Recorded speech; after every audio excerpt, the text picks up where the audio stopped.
Hai, Assalamualaikum warahmatullahi wabarakatuh. Bismillahirrahmanirrahim. Alhamdulillahirrabbilalamin. Wassalatu wassalamu ala asyrafil anbiya'i wal mursalin wa ala alihi washabihi ajma'in. Rabbi yassir wa la tu'assir, Rabbi tamim wa bihairi ya karim. Kita jumpa lagi pada hari ini. Sekarang Uncle berada di atas kaki gunung. Boleh tengok di belakang ni adalah pemandangan golf club di Kundasang Ranau. Yang tidak boleh masuk. Ya, tidak boleh masuk. Kita beli di luar saja, dibenarkan. Hari ini Uncle mau share lagi video mengenai isu perundangan syariah di Mahkamah Syariah mengenai 7 jenis perceraian yang boleh dipohon oleh wanita. Apakah dia 7 jenis perceraian yang boleh dipohon di mahkamah? Selalu orang punya persoalan, dia mau cerai tapi dia tidak tahu jenis cerai apakah yang sepatutnya dipohon di mahkamah syariah. Jadi pada hari ini Uncle mau share ada 7 jenis perceraian di mana jenis-jenis perceraian tu Uncle akan listkan, yaitu yang pertama adalah jenis perceraian persetujuan.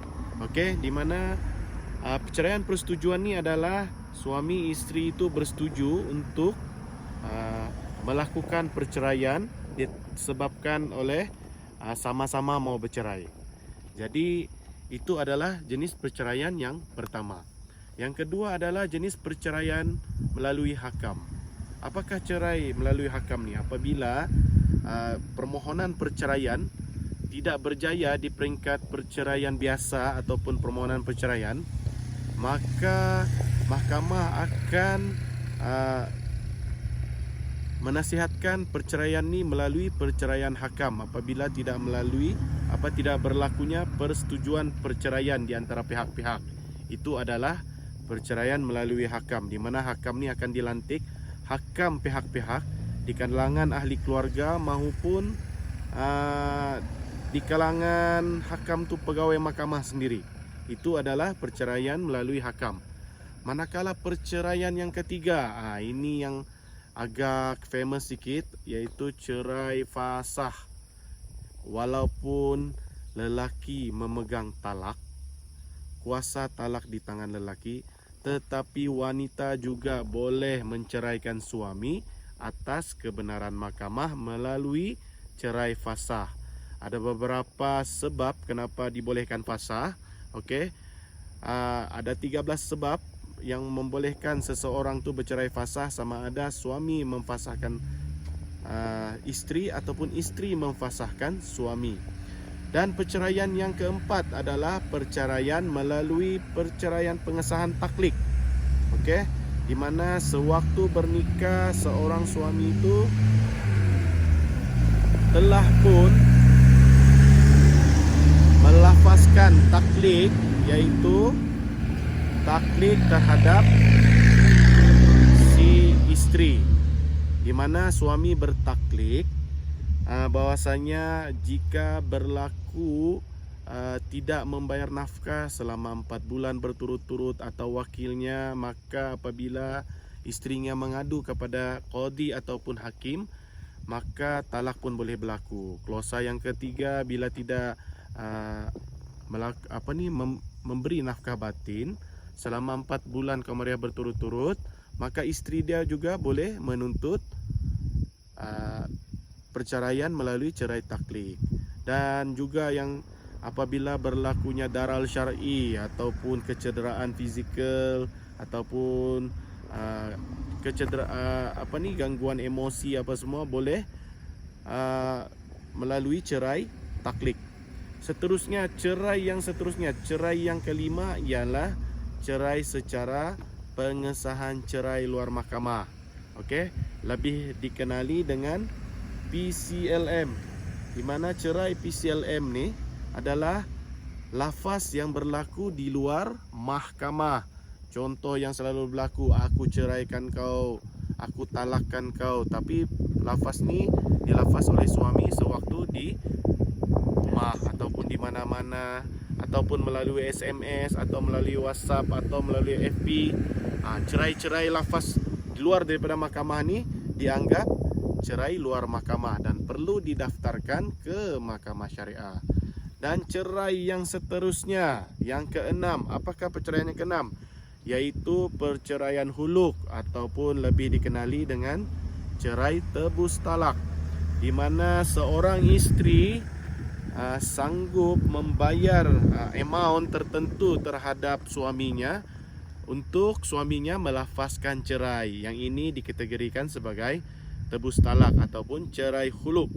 Dan yang terakhir adalah cerai li'an, di mana si suami menuduh istrinya melakukan zina ataupun melahirkan atau mengandungkan yang bukan anaknya. Ini adalah cerai li'an. Okay? So semua tadi itu Uncle sudah explain. Pilihlah apa jenis perceraian yang bakal kamu gunakan di mahkamah syariah. Jangan saja mau pergi mahkamah untuk bercerai tapi tidak tahu apakah jenis cerai yang perlu kamu pohon. So dalam 7 jenis cerai itu, siapa yang akan menentukan cerai mana satu yang paling sesuai? Sebenarnya pemohon tu sendiri yang menentukan. Kita kena tahu fakta kes. Kalaulah ada persetujuan dua-dua, maka perlulah dia memohon cerai persetujuan. Tapi apabila berlakunya contohnya tidak dibayar nafkah selama 4 bulan berturut-turut, maka seorang isteri itu bolehlah mohon cerai secara taklik. Tapi apabila contoh berlakunya culas membayar nafkah, contohnya 3 bulan tidak bayar tapi dia bukan setiap bulan, dia boleh buat cerai secara fasah. So kena tahu kategori cerai itu yang mana satu yang bersesuaian dengan fakta kes seseorang itu. Apa jadi kalau dia tersalah pilih jenis perceraian tu, ataupun bukanlah dia ada pengetahuan kan? Betul, pasal itulah lebih bagus jika kamu gunakan hikmat seorang peguam. Tapi kalau insist juga mau bercerai secara permohonan sendiri di mahkamah, inilah yang terjadi apabila silap permohonan cerai itu akan menjadi lebih lambat. Sepatutnya kamu bercerai dalam masa 4 bulan, 5 bulan akan jadi setahun. Sebab apa? Silap pohon. Apabila silap permohonan perceraian, maka itulah kesannya perceraian tu akan diproses lambat. Disebabkan fakta kamu tu kurang sesuai dengan permohonan cerai yang kamu pilih. Siapa yang lebih mengetahui tentang fakta-fakta? Selalunya pengamal perundangan lah. Biasanya bila kamu tanya kaunter, dia akan suggest secara ringkas. Kadang-kadang explanation, penerangan tu tidak tepat terhadap fakta kamu tu. Jadi jangan salahkan kaunter kalau dia silap memberi nasihat. Sebab dia merupakan kerani kaunter, bukannya pengamal perundangan. Mungkin dia biasa, tapi mungkin dia silap terhadap keterangan yang dia bagi. Sebab agak mustahil seseorang ni mau tanya tu dia boleh tanya secara ringkas saja. Sedangkan lawyer pun bila bagi konsultasi, dia perlukan masa yang lama, sejam 2 jam untuk mengetahui kategori manakah seseorang tu perlu memohon perceraian. Untuk dia kenal pastilah. Ya, untuk dia kenal pasti. Bayangkan di kaunter tu 5 minit terus boleh tahu cerai apa. Sedangkan peguam yang belajar undang-undang mau ambil sejam 2 jam untuk interview klien tu, apakah jenis perceraian yang sesuai dipohon di mahkamah syariah. Okey, adakah setiap jenis cerai itu mempunyai kesan-kesannya yang berlainan? Yes, dia mempunyai kesan-kesan yang berlainan. Uncle bagi contoh dalam cerai fasah. Dalam cerai fasah, kita tidak boleh rujuk. Itu kena faham. So maksudnya apabila seorang suami isteri itu ingin bersama semula, di dalam cerai fasah dia perlu nikah semula. Lain dengan cerai biasa ataupun dengan cerai taklik, di mana dia adalah talak raj'i.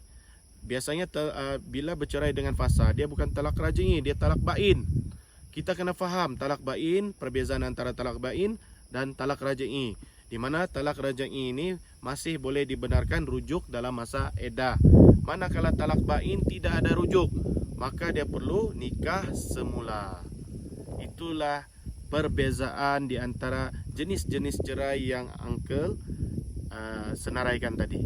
Adakah setiap cerai ni dia ada kesan kepada anak-anak, penjagaan anak-anak selepas tu? Biasanya, cerai memang ada kesan. Contohnya dari segi cerai secara li'an. Di mana li'an ini, anak yang dituduh tu, di mana suami dia menganggap anak tu bukan anak dia. Maka apabila li'an telah diputuskan di mahkamah, bahwasanya suami dia tidak layak ataupun tidak perlu untuk membayar nafkah terhadap anak tersebut, disebab dia menuduh istrinya mengandungkan bukan anaknya. Ini dari segi kesan terhadap jenis perceraian yang Uncle sebutkan tadi. So dari segi harta pula, dari segi tuntutan selepas perceraian, adakah 7 jenis perceraian ini ada kesan yang berbeza-beza? Dari segi untuk tuntutan harta maupun nafkah edah ke apa, Ada berapa tuntutan tu? 9 kah? iya, ada 9 tuntutan yang Selepas boleh perceraian, dituntut kan? selepas perceraian. Selagi mana kamu bercerai, untuk perceraian li'an dia banyak efek. Sebab apa? Itu tuduhan zina. Untuk yang lain tu dia masih lagi boleh menuntut apa-apa tuntutan yang seperti mana Uncle bagi tahu, 9 tuntutan selepas perceraian tu. So dalam 7 jenis cerai ni, bagaimana pula bagi mereka yang kahwin kampung? Bagi mereka yang kahwin kampung tu tidak dianggap bernikah pun di mahkamah syariah. Sebab apa? Tidak ada satu dokumen pun yang menerangkan mereka ni adalah suami isteri yang sah. Jadi bagi mereka yang nikah kampung tu, dia tidak layak pun untuk bercerai. Sebab belum ada sijil nikah. Jadi Uncle nasihatkan kepada mereka yang belum mengesahkan perkahwinan disebabkan oleh kahwin kampung, segeralah bertindak untuk mengesahkan perkahwinan. Apabila kamu tidak sahkan perkahwinan, banyak hak kamu sebagai seorang isteri maupun anak tidak akan dapat, disebabkan kamu tidak ada sijil nikah yang sah. Jadi dari segi perceraian 7 jenis tadi itu, memang orang yang kahwin kampung ni tidak boleh bercerai lah. Dia kena sahkan dulu baru boleh bercerai di mahkamah. Sebab kamu kena faham, bernikah di jabatan agama, tetapi bercerai kena pergi mahkamah. Dia bukan kena pergi jabatan agama. Bercerai kena pergi mahkamah, bernikah kena pergi jabatan agama.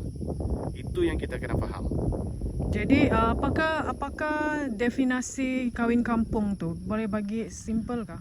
Kahwin kampung ni orang yang nikah tanpa kebenaran Jabatan Hal Ehwal Agama Islam Negeri Sabah. Tiada pun dokumen diisi, tidak dinikahkan oleh imam bertauliah. Dia nikah kampung-kampung, maksudnya nikah dengan imam yang tidak bertauliah. Tiada isi borang, tiada. Borang tu sebenarnya perlukan ada tapisan AIDS tu, HIV, tapisan terhadap status pasangan masing-masing, di mana isteri diwajibkan berstatus bujang, suami ditetapkan apa status sekiranya sudah berkahwin, maka pernikahan dia itu dianggap berpoligami. Sebab semua ni perlukan satu dokumentasi yang didaftarkan di jabatan agama dan dinikahkan pula dengan juru nikah yang bertauliah yang telah dilantik oleh jabatan agama. Okay, contohnya kalau di Sabah tu senario macam mana yang kahwin kampung tu? Selalunya yang kahwin kampung ni yang nikah tanpa ada wali lah, selalu nikah di belakang rumah di kampung-kampung lah, dengan imam yang tidak bertauliah. Paling senang imam yang tidak bertauliah, tanpa ada mengisi borang daripada pihak jahin, tanpa ada kursus kahwin seperti mana yang diwajibkan, tanpa membuat saringan HIV, tanpa membuat status sama ada bujang maupun telah berkahwin. Adakah berkahwin di luar negara, tidak kira lah Thailand kah, Filipin kah, adakah itu dianggap kahwin kampung? Tidak, itu dianggap kahwin di luar negara. Tapi masih salah seandainya dia ada memohon kebenaran daripada jabatan agama. Pasangan tersebut masih wajib untuk mendaftarkan perkahwinan di luar negara di dalam tempoh 6 bulan.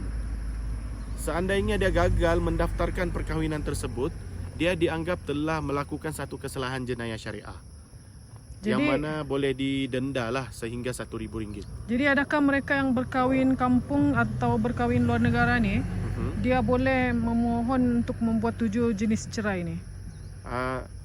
Sebelum dorang memohon perceraian, dorang wajib mendaftar atau mengesahkan dulu perkahwinan mereka. Orang yang kahwin luar negara, biarpun kahwin Thailand ataupun kahwin kampung, mereka diwajibkan untuk membuat pengesahan nikah di mahkamah syariah. Di tempat derang bermastautin kan? Yes, di mana tempat dorang bermastautin. Contoh kalau dorang bermastautin di Papar, dorang kena buat di Papar. Tapi bagi mereka yang berpoligami, perlu buat pengesahan di Mahkamah Tinggi Syariah. So kalau orang Papar kena pergi ke Kota Kinabalu. Orang Beaufort kena pergi ke Kota Kinabalu. Sebab apa? Mahkamah Rendah Papar dan Beaufort hanya Mahkamah Rendah Syariah. Dorang tidak ada Mahkamah Tinggi. Untuk pengesahan poligami ini dia kena Mahkamah Tinggi. Bagi mereka yang nikah bukan poligami, maksudnya first marriage, itu boleh melalui Mahkamah Rendah Syariah. Okey, ada satu isteri ni, dia selalu dipukul oleh suami dia. Apakah jenis cerai yang sesuai untuk dia pohon? Dia boleh memohon cerai melalui fasah dan juga boleh memohon cerai melalui taklik. Dia boleh pilih mana satu, tapi biasanya yang uncle advise adalah lebih baik taklik. Sebab apa? Di dalam taklik tu pun suami sudah ikrar bahwasanya ia tidak akan melakukan 3 klausa tadi. Jadi bila dia melakukan 3 klausa, dengan hanya si isteri itu mengadu kepada hakim, maka bila dia daftar permohonan cerai secara taklik, dapat dibuktikan dia ni kena pukul, didera melalui laporan polis dan perubatan, dia juga boleh terus mendapat cerai secara taklik. Okey, bagaimana pula dengan isteri yang masih tinggal bersama suami tapi sudah tidak tidur sebilik tetapi nafkah zahir masih dibagi? Itu adakah dia boleh menuntut cerai? Betul. Kalau dia mau tuntut cerai, apakah jenis cerai yang sesuai untuk dia? Ada 2 juga jenis cerai yang sesuai. Dia boleh memohon cerai taklik, iaitu selama 4 bulan Komariah tidak diberikan nafkah batin oleh suami tanpa sebab yang munasabah, dia boleh memohon cerai secara taklik. Okay? Bagaimana pula dengan isteri yang diberi cukup zahir dan batin tapi sudah tiada persefahaman? Dengan itu isteri itu sesuai untuk memohon cerai secara persetujuan ataupun secara cerai biasa dahulu.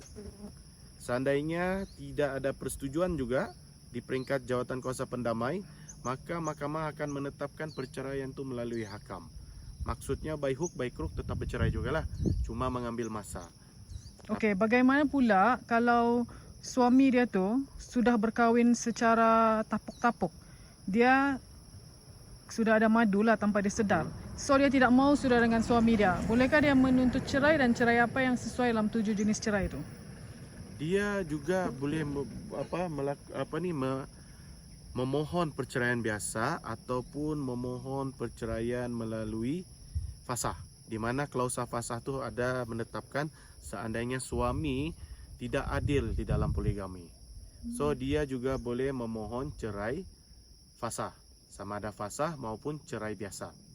Maksudnya perceraian, permohonan cerai biasa. Dia boleh mohon 2 benda itulah. Jadi kalau dia memohon untuk cerai sebab kerana tidak adil kan dalam poligami, berapa tempoh masa tu untuk dia tunggu? Standardnya tempoh masa memang 4 hingga ke 6 bulan lah. Itu standard lah. Sebab bila cerai fasah, kita memfasahkan suami. Kalau suami itu setuju dengan apa yang telah dituntut, maka perceraian ini akan singkat. Tapi seandainya dia tidak mengaku terhadap tuntutan tu, dia akan dibagi tempoh membela diri oleh mahkamah. Selepas tu pihak yang menuntut pula akan menjawab kepada pembelaan. Bagaimana pula dengan kes yang poligami? Cukup segala nafkah zahir batin tu semua cukup. Okey, dia ni isteri pertama, dia telah dipoligamikan, semuanya cukup. Tapi dia Dia tidak mau sudahlah. Okey, mana-mana alasan yang disebabkan cuma tidak sefahaman, dia boleh menuntut perceraian biasa. Permohonan perceraian di bawah Section 47. Okey. Itu kalau persetujuan. Kalau Tidak dia bersetuju pun boleh memohon di situ. Sebab itulah apabila tidak ada persetujuan, maka mahkamah akan memanjangkan ke peringkat hakam. Maksudnya untuk ke peringkat hakam ni, dia perlukan melalui proses perceraian biasa. Seandainya tidak ada persetujuan, baru dia akan ke peringkat hakam. Ataupun senang Uncle mau cakap, cerai secara hakam lah. Kalau susah mau cerai secara persetujuan. So kalau perceraian yang macam gini, yang macam tiada persefahaman ni, walhal dalam dia punya nafkah semua tiada masalah. Adakah kesan kepada isteri dan anak-anak kemudiannya?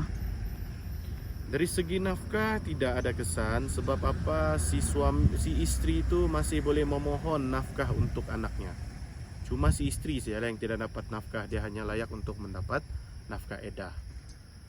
Dari segi nafkah isteri sudah terputuslah apabila berlaku perceraian. Walau bagaimanapun nafkah anak akan berterusan sehingga anak itu mencapai umur 18 tahun. Okey, dari semua jenis 7 jenis cerai tadi, manakah cerai yang paling cepat? Cerai persetujuan. Di mana cerai persetujuan ni boleh selesai dalam masa seminggu sahaja. Itulah cerai yang paling fast track lah. Jadi Uncle harap penerangan cerai pada hari ini semua follower Uncle akan faham. Jadi Uncle rasa kalau ada persoalan boleh tanya Uncle. Okey, boleh cakap pasal e-book. Okey, e-book, siapa yang follow Uncle punya video ni boleh dapatkan e-book secara percuma. Ada 2 e-book kamu boleh dapat. Pertama, 7 jenis perceraian.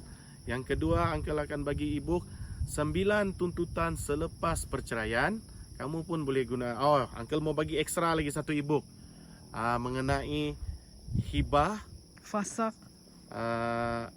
Hibah ataupun wasiat. Untuk yang mengenai fasah pun kamu boleh dapatkan e-book. Taklik pun kamu boleh dapatkan e-book. Okey, kamu boleh minta e-book secara percuma. Cuma type e-book, apa jenis e-book yang kamu minta. Kalau perceraian, tapi kena beritahu nama penuh dan daerah bermastautin. Ini kadang-kadang bagi nama samaran. So nama samaran Uncle dah mau layan lah bagi e-book. Bagi nama betul lah. Apa nama samaran dia bagi?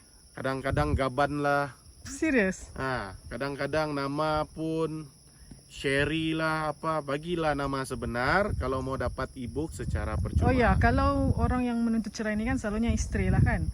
Adakah suami boleh menggunakan alasan lain untuk menuntut perceraian? Fasak? Boleh.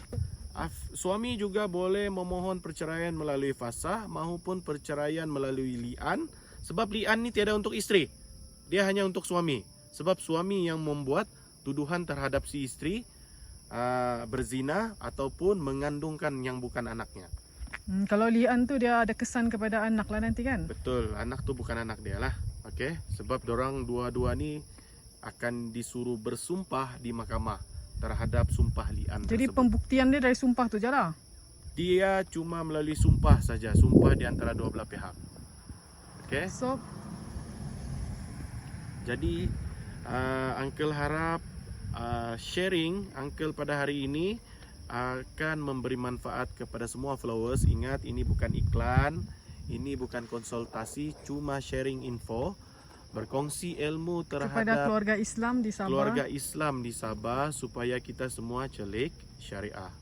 Okey, Uncle ucapkan Assalamualaikum warahmatullahi wabarakatuh. Kita jumpa lagi.